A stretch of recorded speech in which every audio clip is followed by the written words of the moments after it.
ఉపాధ్యాయులతో పాటు హాజరయ్యారు. సామూహికంగా ఒక మాట రవి గారు చేత మాట్లాడించాక మనం వందే మాతరం గీతం ఆరంభిద్దాం. మాతరం మాతరం భారత్ మాతా కీ జై, భారత్ మాతా కీ జై. చాలా సంతోషకరమైనటువంటి రోజు ఈ రోజు. బ్రిటిష్ వాళ్ళు మన దేశాన్ని ఆక్రమించి 200 సంవత్సరాలు పరిపాలన చేసిన సందర్భంలో ఈ దేశ స్వతంత్రం కోసం అనేక మంది మహానుభావులు తమ ప్రాణాల్ని తృణప్రాయంగా ఎంచి ఈ దేశ స్వతంత్రం కోసం సర్వస్వం త్యాగం చేసినటువంటి మహనీయులందరినో మనం చరిత్రలో చూస్తున్నాం.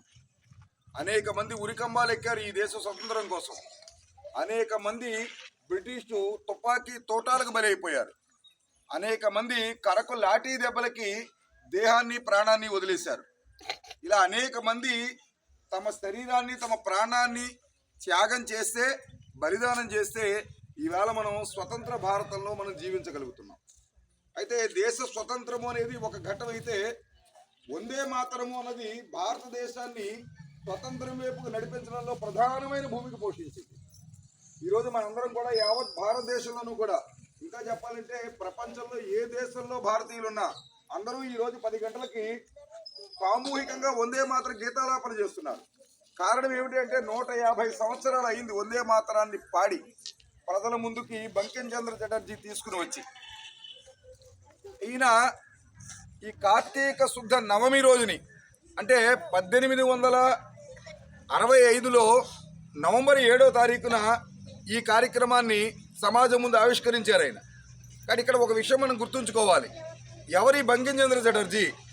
ఈయన ఇప్పుడున్న బంగ్లాదేశ్ ఏదైతే ఉందో ఆ బంగ్లాదేశ్ అప్పుడు భారతదేశంలో భాగం. అప్పుడు ఈయన ఒక సబ్ కలెక్టర్గా పనిచేస్తున్నారు. అటువంటి వ్యక్తి ఇవాళ దేశానికి గతి తిప్పినటువంటి ఈ వందే మాతర గీతాన్ని మనకిచ్చి ఆనాటి ఏదైతే ఉద్యమం ఉందో, స్వతంత్ర పోరాటం ఉందో, ఉవ్వెత్తున ఒక్కసారి పైకి లేపారు. వందే మాతరం అంటే తల్లి నీకు నమస్కారము. కాబట్టి 20 కోట్ల మంది ప్రజలు ఆ రోజున ఈ దేశ స్వతంత్రం కోసం అమ్మా నీకు నమస్కారం అని రోడ్డు మీకు వచ్చినటువంటి వాతావరణం, ఉద్యమం చేసినటువంటి వాతావరణానికి ప్రేరణిచ్చింది బంకిం చంద్ర చటర్జీ. ఆయన వందే మాతరాన్ని పూర్తి వందే మాతరాన్ని రాశారు. ఆ వందే మాత్రము ఆనాటి నుంచి ఈనాటి వరకు కూడా భారతీయ జనగణాలలో ఇది మారుమోగుతూ ఉన్నది.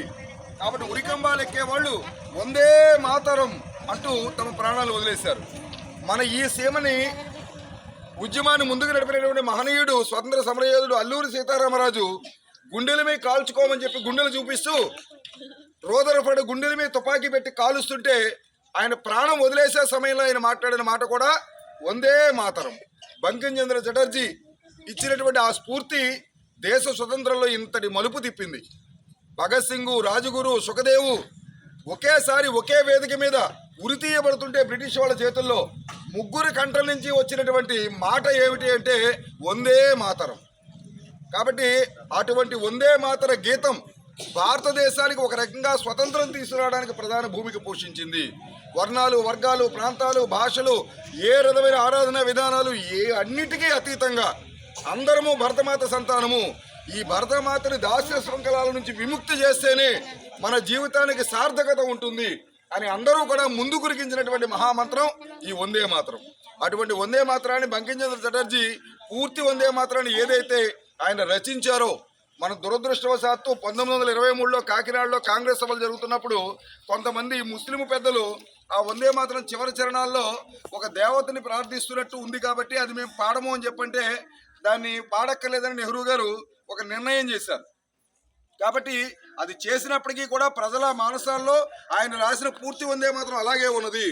కాబట్టి అది ఎంతటి ప్రేరణ ఇచ్చిందని చెప్పంటే దేశం యావత్తు కూడా స్వతంత్రం వైపు ముందుకు చేసింది. అటువంటి వందే మాత్రాన్ని ఆయన రచించి 150 సంవత్సరాలైన సందర్భంగా ఈరోజు మనందరం ఇక్కడ కలిసాము.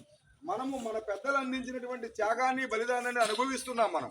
కానీ వాళ్ళు ఏమీ ఆశించకుండా ఈ జాతి కోసం, ఈ దేశం కోసం ప్రాణాలని తమ బిడ్డల కోసం కాకుండా, తన కుటుంబం కోసం కాకుండా ఈ యావత్ భారతదేశాన్ని ఒక కుటుంబంగా భావించి వాళ్ళ యొక్క ప్రాణాలని వందే మాతరం అంటూ మన ముందు అర్పించారంటే ఈ దేశ స్వతంత్రం కోసం వాళ్ళని తలుచుకునే రోజు, వాళ్ళకి ప్రేరణ ఇచ్చిన వందే మాతరానికి 150 సంవత్సరాలు పూర్తవుతున్న రోజు.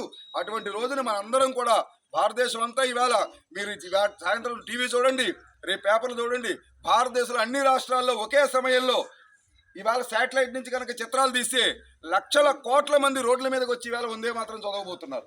అటువంటి ఒక గొప్పదైన వాతావరణం మనకు రావడానికి కారణమైన బంకించంద్ర చటర్జీకి పాదపద్మాలకు నమస్కరిస్తూ ఆయన ఇచ్చినటువంటి ఈ స్ఫూర్తిని నిరంతరం ముందుకు తీసుకెళ్తామని, ఈ దేశంలో అందరినీ సమంగా చూసేటువంటి వాతావరణంలో అందరి అభివృద్ధి కోసం ఆనాడు వాళ్ళు బలిదానం చేస్తే ఈనాడు మనం సమయదానం చేద్దాము, సేవ చేద్దాము.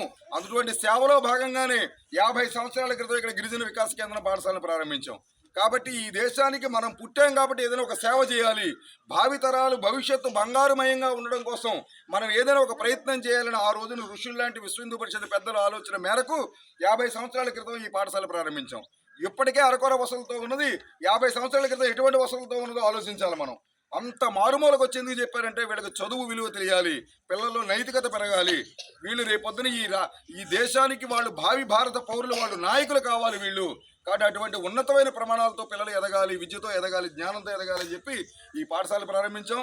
ఇవాళ ఈ పాఠశాల విద్యార్థులు, ఈ పాఠశాల కార్యవర్గము, ఈ పాఠశాల ఆచార్యులు అందరూ కూడా గ్రామస్తులతో సమ్మిళితమై ఇక్కడికి రావడం చాలా ఆనందము. కాబట్టి అందరము ఈ దేశ ఉన్నతి కోసం ఆలోచించే వ్యక్తులుగా కలిసి ఒక్కసారి మనం ఈ వందే మాతర గీతాన్ని పాడదాం. జై శ్రీరామ్.